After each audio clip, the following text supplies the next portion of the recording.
నాకు ఏది కూడా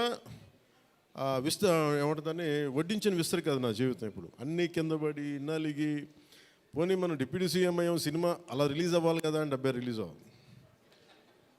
ఎంత అంటే ఎన్ని ఇబ్బందులు పడాలి, పంచాయతీలు చేయాలి, ఇవన్నీ చేస్తే నాకు ఒకసారి అలసట వచ్చేస్తాయి. నిద్రలేదు గత వారం రోజులుగా. నా జీవితంలో అది నేను ఆల్మోస్ట్ ఫిల్మ్ ఇండస్ట్రీకి వచ్చి almost close to 28 to 29 years. ఇన్ని సంవత్సరాలు మాట్లాడిన దాంట్లో మొన్న 2 days ఈ సినిమా గురించి మాట్లాడిన దాంట్లో కనీసం 10% కూడా మాట్లాడి లాస్ట్ 28 ఇయర్స్లో.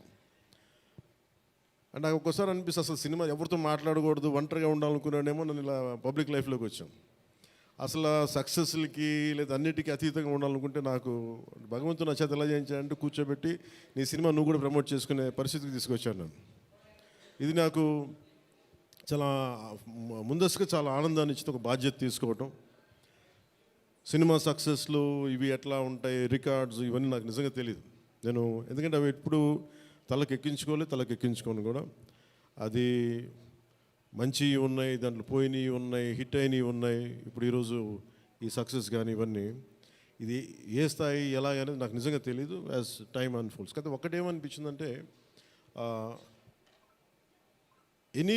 ఫర్ ఏ వర్క్ అయినా సరే there is always a room for improvement. Definitely that will be considered, that will be taken forward and so